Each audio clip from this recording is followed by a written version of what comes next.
Garmin Edge MTB or Garmin Edge 840? Which one should you buy? Well, the decision is not that easy, to be honest, because both of these have some really unique features to them. So what I'm going to do in this video is basically just put these side by side and we'll talk through the differences to help you make a wise buying decision. Now, I'll go ahead and say that the Edge MTB is not just for mountain bikers.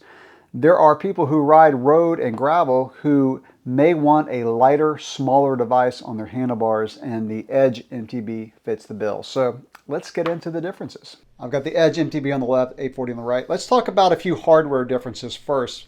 Weight, this is a 58 gram computer. This is an 89 gram computer. So for those of you who want the absolute lightest computer, the Edge MTB may be the way to go. Screen size, this is a 2.13 inch screen or 54 millimeters. This is a 2.6 inch screen, and that's of course going diagonal, and that's 66 millimeters. And you can really see that, like for example, I'm going to start a ride and I've got a similar field layout on both of these, and you can see that the fields are just larger, and this is easier to see. These both have a transflective display, and I love Garmin's transflective displays. When you're out in the sun and the sun's hitting them, they're actually easier to see. So the more light that's hitting them, the easier they are to see. They both have about the same battery life, so up to 26 hours on both of these. Now this is actually the 840 Solar, and you can get up to 32 hours of battery life, and that is using battery saver mode on both of these. So the Edge 840 Solar is going to have a little bit more battery life. It's nice that you have the Solar option. It's a $50 option.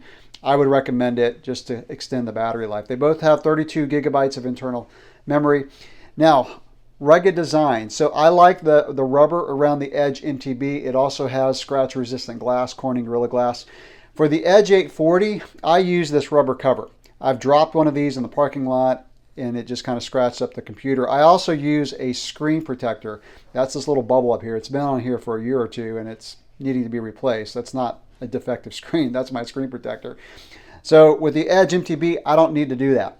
So if you get an 840, I would recommend getting this little rubber cover that Garmin makes, and then also getting a screen protector. Now the absolute biggest difference, the largest difference between these two, and we'll go ahead and get it out of the way, and that is the fact that the 840 is touchscreen. I love the touchscreen on this device, and I use it all the time. I've really had to get used to only having buttons on the Edge MTB. For example, and this is something that I do a lot, if I want to swap fields, so let's say I've got speed here and timer here. If I want to swap these, I can hold down on this one, tap this one, and it'll swap it. Very easy to do. Now I can swap them on the Edge MTB, but it just takes a lot more moving around. Another thing that I like to do is just change my field. So you see I have grit here. I've also got grit and flow.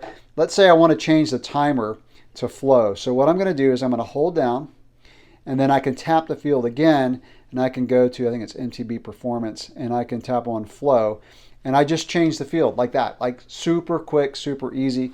Basically, you would have to, I think you hit this button, and then you would go to the, let's see, layout and data fields, go there, do that, and if I want to select this field, I can, now, okay, so I select that one, go here, I can swap those like that. So you can do the same thing, it just takes more effort, and that's why I love the touchscreen.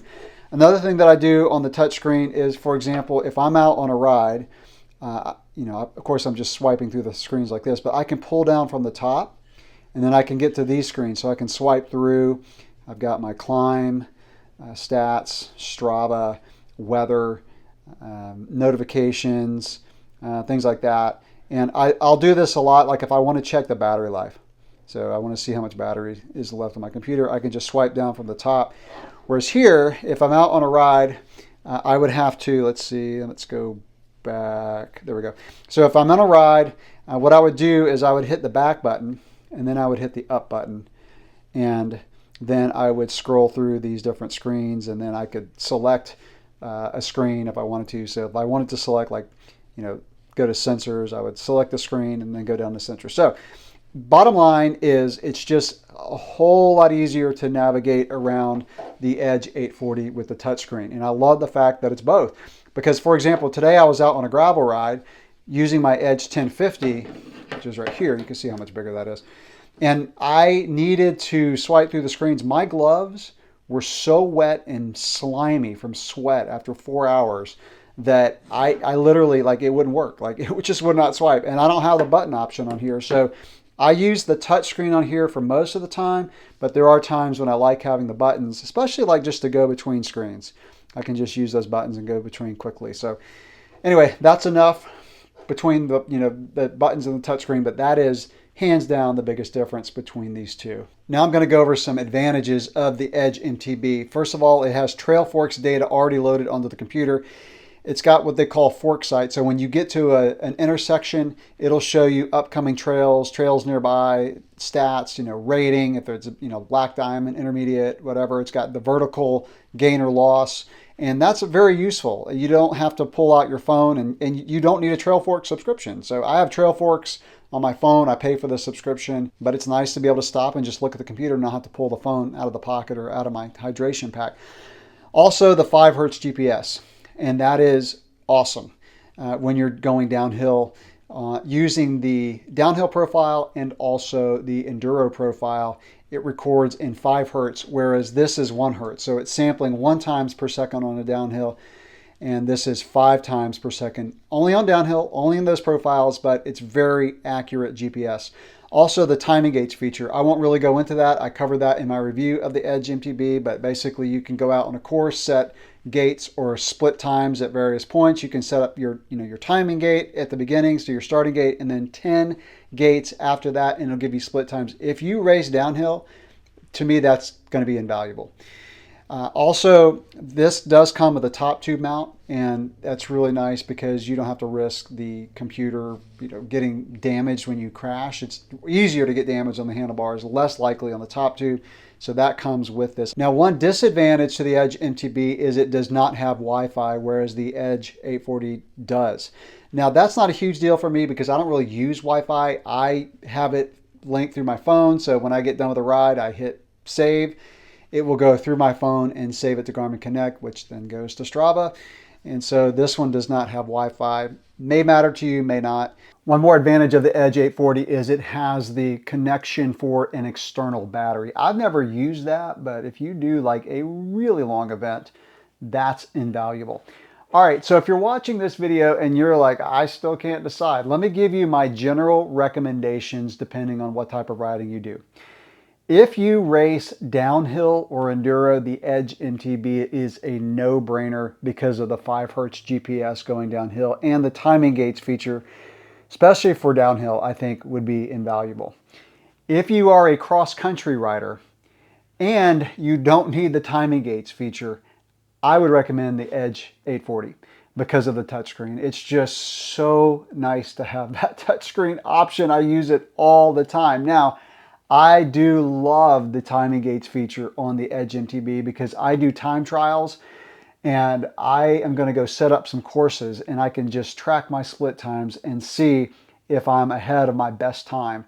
And I think that's going to be really fun to use and really motivate me to push hard.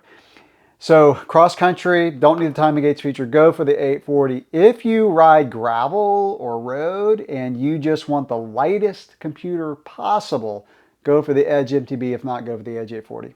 Or go for the 1050. Like if all you do is gravel or road and you want a big device, you want to see your map in a big screen, the 1050 is great. That's their highest end computer, and I love that thing for gravel. So that's just kind of my general recommendations. If you do like, all kinds of mountain biking and you want the 5 hertz, you want the timing gates feature, then go for the Edge MTB. Anything else, the Edge 840 is still great. So I know it's a tough decision, but hopefully this video helped you. If you want to see detailed reviews on the Edge MTB and the 840 that I did quite a while ago, I'll put those links in the description below so you can dive more into the features of both of these. If you have any questions or comments, drop those below and subscribe to the channel if you're into mountain biking and gravel, because I do all kind of videos on bike maintenance, ride videos, and gear reviews. So with that, I will catch you in the next video. Thanks for watching.